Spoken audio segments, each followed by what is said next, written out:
오늘 말씀의 제목은 세례 요한의 탄생과 성장. 세례 요한은 예수 그리스도를 증거하려고 하나님이 보냈습니다.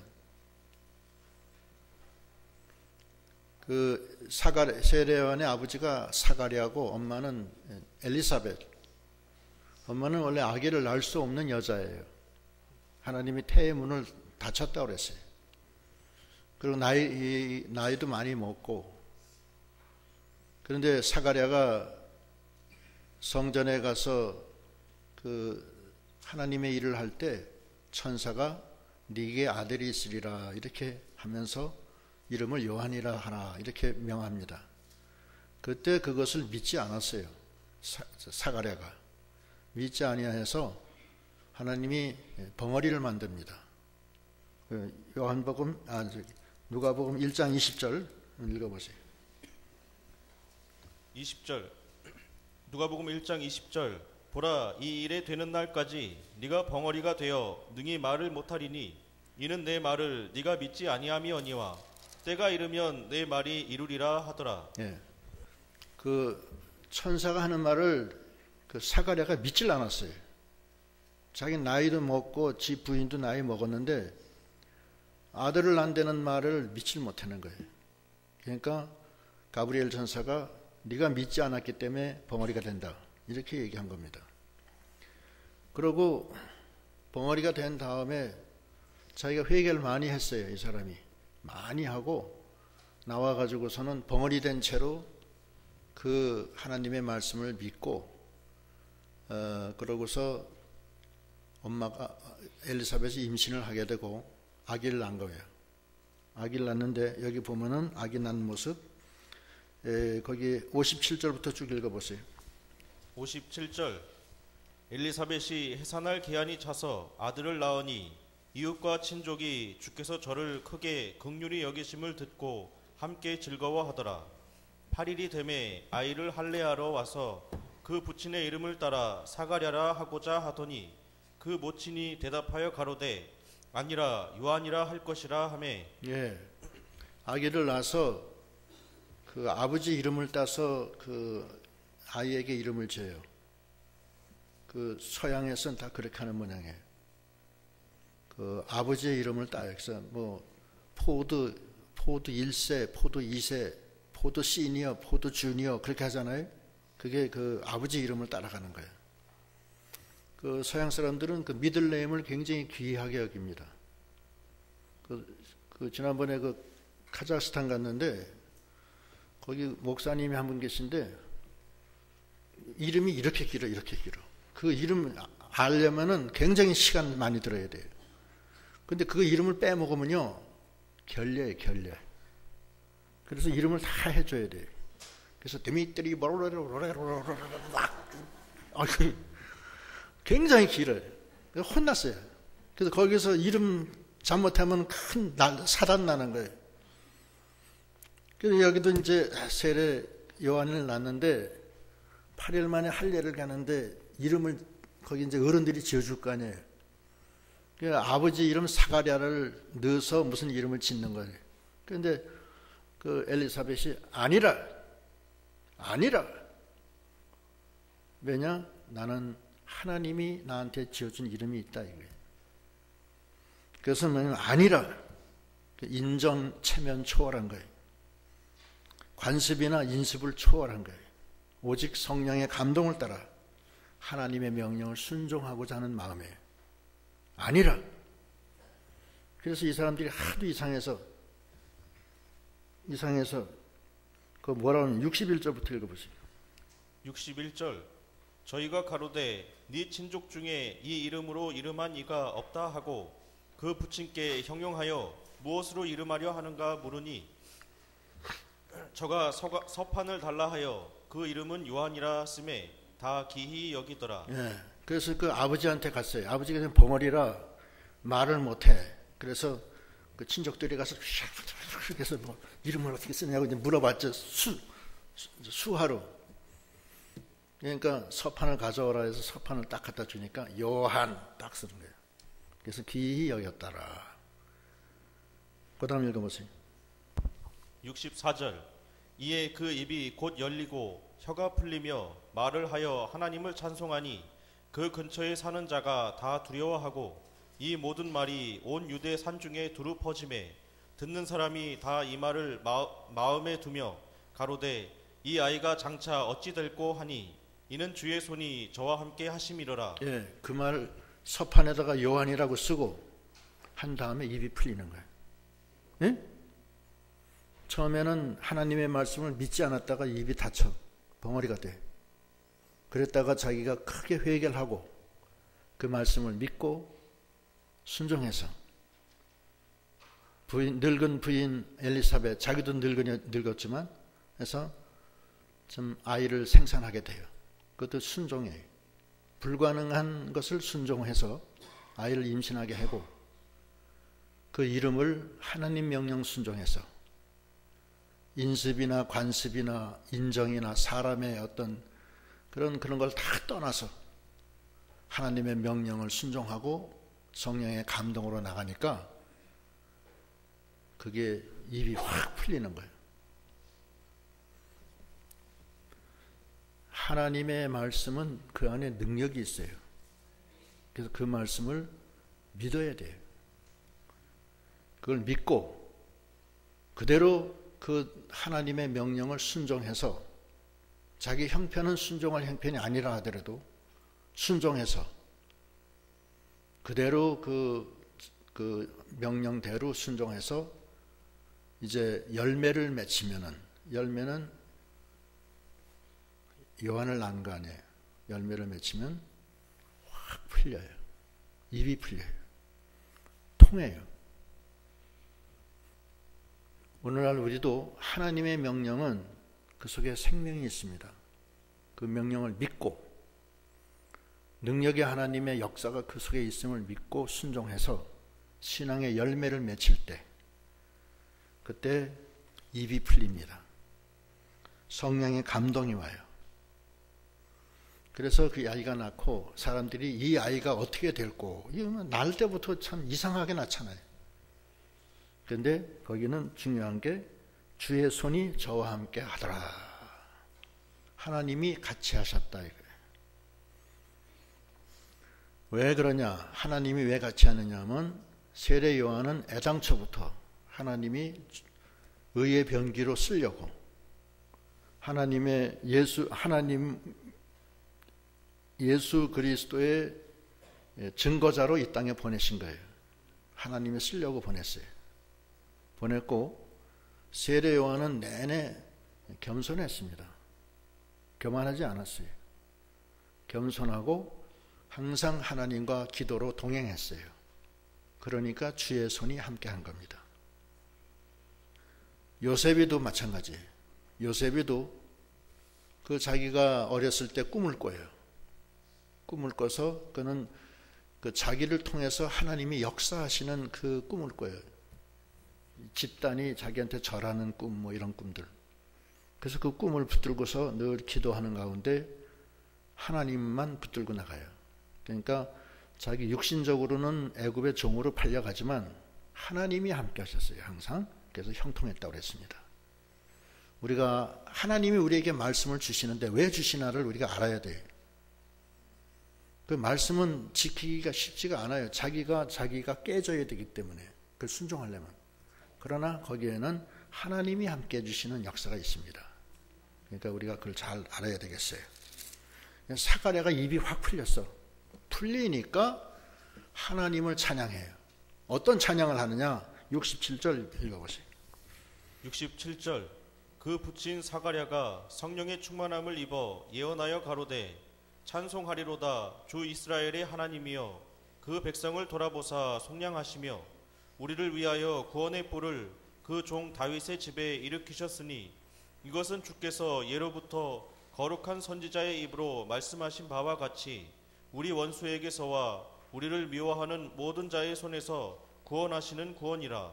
우리 조상을 긍휼히 여기시며 그 거룩한 언약을 기억하셨으니 곧 우리 조상 아브라함에게 맹세하신 맹세라. 예, 사가랴가 어떤 찬양을 하냐면 하나님이 주의 백성을 돌아보사 속량하시고, 첫째. 두 번째, 그 백성을 위해서 구원의 뿔을 다윗의 집에 일으키셨으니, 하나님의 백성을 속량하고, 구원의 뿔은 능력입니다. 능력을 주시기 위해서 다윗의 계통을 통해서 예수 그리스도를 보내주셨다는 뜻이에요.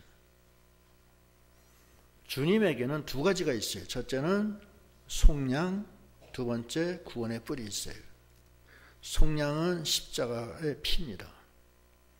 그것으로 우리가 사망에서 생명으로 옮겨지는 거예요. 죄가 다 씻어지는 거예요. 마귀를 이기는 거예요. 그게 속량입니다. 그런데 구원의 뿔, 왕권을 준다는 거예요. 능력을 주신다는 거예요. 그런데 그것은 하나님이 하나님의 백성을 위해서 미리 예정하신 거라는 거예요.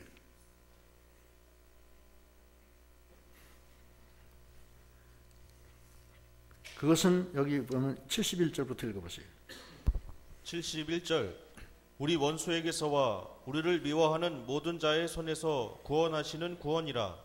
우리 조상을 긍휼히 여기시며 그 거룩한 언약을 기억하셨으니 곧 우리 조상 아브라함에게 맹세하신 맹세라. 우리로 원수의 손에서 건지심을 입고 종신토록 주의 앞에서 성결과 의로 두려움이 없이 섬기게 하리라 하셨도다. 네, 이게 굉장히 큰 내용인데, 우리를 원수에게서와 우리를 미워하는 모든 자의 손에서 구원하시는 구원이다. 하나님의 백성이 원수의 손에 잡혀져 있어요. 그래서 사망 세력 안에서 사망의 굴레 속에 있었고, 마귀의 종됐었고, 죄악의 종됐었어요. 거기서 속량해 주시는 거예요. 두 번째, 하나님의 자손이 권세가 없어요. 그래서 왕권을 줘요. 능력을 줘요. 그것이 구원의 뿔이에요. 그게 모두가 예수 그리스도를 통해서 주시는 거예요. 그런데 그것은 아브라함에게 주신 언약을 그대로 시행하기 위해서 그렇게 하신 거라는 거예요. 그것이 바로 예수 그리스도라는 거예요.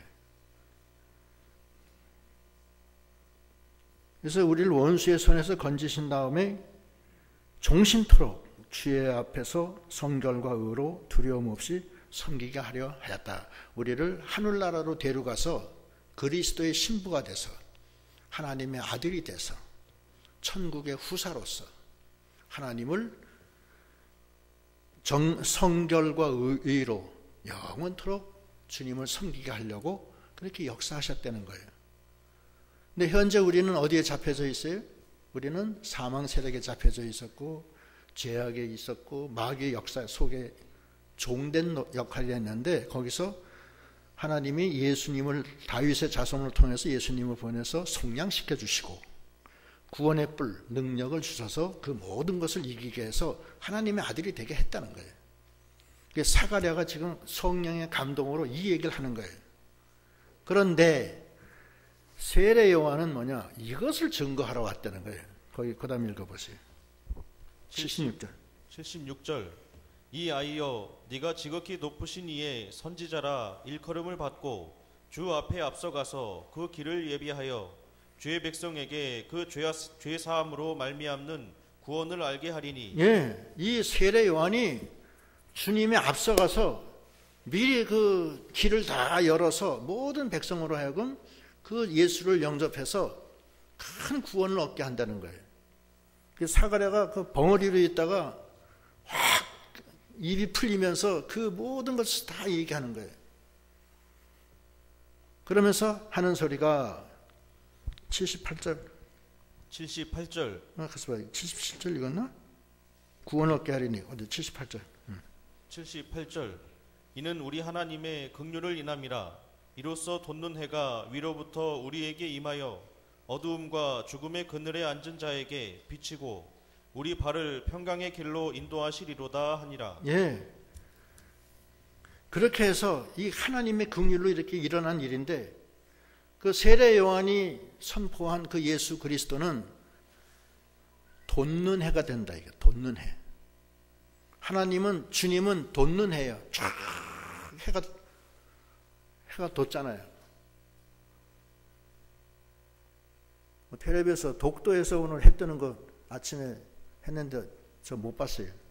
본 사람은 오늘 저 주일이지. 어저께 뭐라 그러는 걸 이제 그런데 그 돋는 해, 해가 쫙 돋는 거예요. 또 의로운 해라고 그랬어요. 말라기서 4장 2절. 말라기 4장 2절. 내 이름을 경외하는 너희에게는 의로운 해가 떠올라서 치료하는 광선을 발하리니 너희가 나가서 외양간에서 나온 송아지 같이 뛰리라. 의로운 해가 떠올라서 광선을, 치료하는 광선을 쫙 발한다는 거예요. 얼마나 좋아요. 돋는 해, 의로운 해, 생명의 빛을 쫙 비친다는 거예요. 그래서 죄악 가운데 어두움에 있는 우리들, 병으로 고난받는 우리들에 돋는 해, 의로운 해가 쫙 비쳐서 우리에게 임해서 우리를 평강의 길로 인도하신다는 거예요. 그게 우리에게 주신 하나님의 약속이고, 우리를 속량시키고 구원의 뿔로 우리를 하나님의 아들로 만들어서 그 주님 돋는 해, 의로운 해를 받아서 치료하는 광선으로 우리가 살고, 또 우리를 통해서 빛이 또 전달돼서 하나님의 나라가 이 세상에 퍼지게 한다는 거예요. 그 세례 요한은 그 힘으로 온 거예요. 자, 이게 중요한 사실이 있어요. 그래서 하나님이 주의 손이 그와 함께 하니라 그랬어요. 주의 손은 주님에게 이용당하는 자에게 주의 손이 함께 하는 거예요. 요셉이도 그랬고, 다니엘도 그랬고, 세례 요한도 그랬고, 그 돋는 해, 의로운 해가 비쳐서 치료의 광선을 비치는데, 세례 요한은 그것을 위해서 이 세상에 태어났다는 거예요. 그런데 하나님의 말씀을 처음에 불순종하고 믿질 않아서 입이 콱 막혀요. 막혔다가 그걸 믿고 순종해서 아기를 생산하고 열매를 맺힌 다음에는 입이 풀린 다음에 그것을 증거하는 거예요. 그래서 이 주님은 우리에게 주신 이 큰 보배인데, 이건 돋는 해, 의로운 해예요. 치유의 광선이에요. 그 광선이 나에게 오시고 나는 이것을 증거해서 주님의 손이 나와 함께하는 믿음이 다 돼야 됩니다. 주님의 손이 나와 함께하면 형통해지는 거예요. 하나님이 함께해 주시는 거예요. 그래서 디모데 후서 3장에는 이 말씀을 전해라. 이 전도의 사명을 주시는 거예요. 전해라는 거예요. 왜냐? 세례 요한의 사명을 우리가 다 받았어요. 땅끝까지 전하라고 그랬어요. 그건 왜 그러냐? 돋는 해, 의로운 해가 나를 비치고 이 세상을 비치는데 누구를 통해서? 우리를 통해서 세상으로 퍼지게 돼 있어요. 그래서 너희는 세상의 빛이라는 거예요. 그래서 그러면 하나님이 오른손으로 우리를 붙들어 주세요. 여호수아에게도 명령을 내리시면서 이 백성을 이끌고 가나안 땅에 들어가라. 너는 두려워하지 마라. 내가 너와 함께한다. 나의 의로운 오른손으로 너를 붙들리라. 그렇잖아요. 하나님의 손에 붙들려서 믿음으로 이 엄청난 하나님의 약속을 내가 받고 또 불쌍한 아직 모르는 사람에게 전하는 그런 2017년이 다 되도록 하셔야 되겠습니다. 그러면 세례 요한은 어떻게 됐을까요? 잘 클까요? 못 클까요? 잘 크죠. 그거 뭐 물어봐요. 80절. 아이가 자라며 심령이 강하여지며 이스라엘에게 나타나는 날까지 빈들에 있으니라. 아기가 자라요. 육체적으로 잘 자라나요. 하나님이 함께하면요, 이 세상 일이 형통해지는 거예요. 잘 돼요. 두 번째는 심령이 강해져요. 세 번째는 빈들에서 하나님과 동행하면서 하나님의 능력의 역사가 함께 하시는 그런 세례 요한이 된 겁니다. 오늘날 우리도 마찬가지예요. 우리가 주님의 말씀을 받아 믿고 순종해서 신앙의 열매를 맺혀서 입이 확 터져야 돼요. 터진다면 주님의 그 놀라운 역사를 전파하고 뜨는 해, 의로운 해를 받아서 치유의 광선을 발해서 하나님의 놀라운 역사를 이 세상에 퍼치고 우리가 주와 동행하는 믿음이 다 되셔야 되겠습니다. 기도하시겠습니다.